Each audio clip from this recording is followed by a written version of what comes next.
Ha ha ha! Hello, fair citizen. I saw your job posting. Thanks. Are you here to apply, or are you... Yes, I am the Lawful Good Paladin here for the job. Okay, we need somebody to sweep the floors. Are you going to be able to... Yes, I will get those evil dust bunnies! They are actually just dust. They're not even sentient, so... Well, they're still a nuisance, right? I mean, sure. If that makes it easier for you. Ha ha ha ha ha! You're getting paid less than minimum wage. Damn it.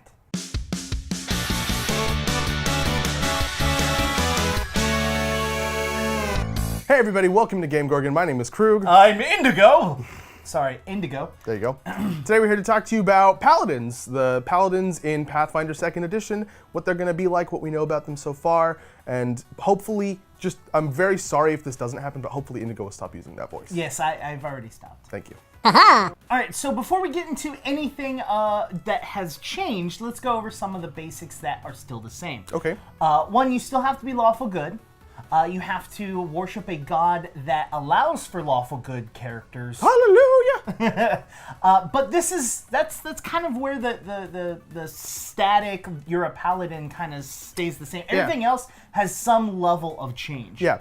Like, for example, the old Paladin in 1st edition Pathfinder kind of had some issues that you were describing to me. Yeah. Where they'd be able to be put into these, like, no-win situations where the DM would pit the good values of their oath against the lawful values of their oath, and they would just be like, well... Yeah, exactly. And the example that they give in the Paizo, description is that, the DM puts you in court, and, the law is saying, hey, give us the location of this innocent person. Yeah. And you as the paladin know that if you give the law the location of this innocent person, the evil person will then go and kill them. Yeah. And so it's like, well, okay, are you going to lie against law and say, I don't know, or I'm not going to tell you, or... You're going to kill a bitch. Or you're going to allow the person that is innocent to die because you have to be lawful. Yeah. And so that kind of put you in a really bad position, and if you do too many non-good things or too many non-lawful things, it puts you out of balance, which means you don't have powers as a paladin. Yep, your god takes them away. That's one of the shitty parts about holy magic, #arcane. The thing that they changed about that is that they've got those still kind of rules of hey, you can't just murder people. But what they did is they actually put it in a tiered system from most important to least important. And if one supersedes the other one in a situation, you're still good. You're still good in the eyes of your god. Yeah, so they're called Tenants, and there's a group of Tenants that are global for every kind of Paladin, every oath of Paladin, every god, just like basic Paladin stuff. And then your god, on top of that, will add some additional ones, potentially, based on their specific flavor. So for example, this isn't one that Paizo came up with, this is just me coming up with one. A god that is very nature-driven, or a god of a natural thing would prevent you from doing harm to that natural thing, or ask you to go and expand that natural thing, make the forest bigger or something like that. So that's kind of how the tenants work. The hierarchy, though, is really important, so we're going to go over that. We're going to go from most important to the least important. And the first one is that you can't commit an evil act, such as murder, torture, anything, just flat out evil like that. Which, just having that right there is enough to kind of break that unwinnable situation, right? Because if it's choosing between the court or killing someone, you're just like, hey, that's pretty evil, so... Yeah. The next tenant prevents paladins from harming innocents, taking an action that they know will harm an innocent. Now, there are a couple things in there, a couple words in there that make this a lot more flexible than it sounds. One, this tenant doesn't force a paladin to intervene when someone else is going to harm an innocent. It just prevents them from harming an innocent. And the other part of it is that the paladin has to be aware of the consequence that an innocent will come to harm in order for it to violate this tenant. The next one's pretty straightforward. Don't lie, cheat, and take advantage of other people. 90% of the viewer base just closed the video.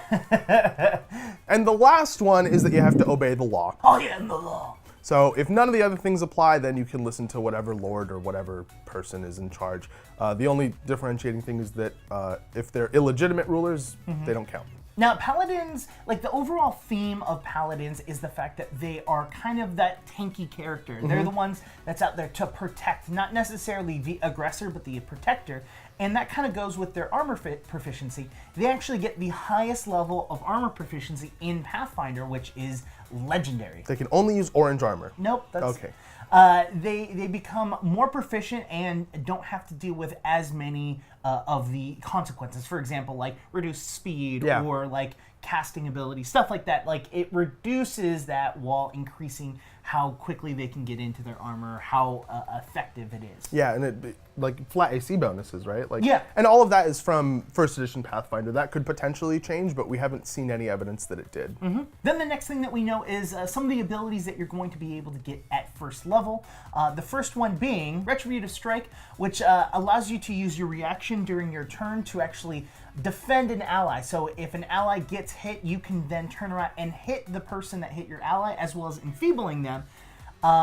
Now, we don't exactly know what enfeebling means. We kind of looked at Pathfinder First Edition, looked at enfeebling ray. Ray of enfeeblement. Yeah, there you go. And that was a strength detriment. So it's just going to make the opponent less strong. Mm-hmm. Another ability that talks about is Lay on Hands, which everybody knows what it is. It's a touch range heal. The difference between this and previous Pathfinder is that it'll also give you an AC bonus. That give your ally an AC bonus. The person that's what I meant. That you heal. You give your ally an AC bonus so that, like, if you're running to someone to save them with Lay on Hands, they're probably in a lot of trouble. So this kind of just adds to the benefit of the heal. It's literally just like, hey, stop getting hit. Yeah. hey, why don't you back up? Like, I'm gonna give you a turn to back up.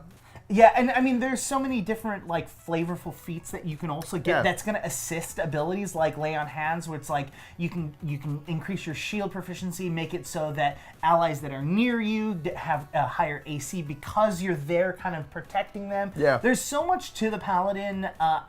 I've never really liked Paladins in previous editions just because, like, screw them. Head down to the comments. Let us know. Do you like playing Lawful Good characters, or do you prefer chaotic evil because you're a slimy? While you're down there writing that, hit the like button if you liked the video, hit the subscribe button to subscribe to our channel and help us grow, and hit the bell icon to get notifications whenever we post new content, which, you know, isn't the subscribe button for some reason, because YouTube hates us.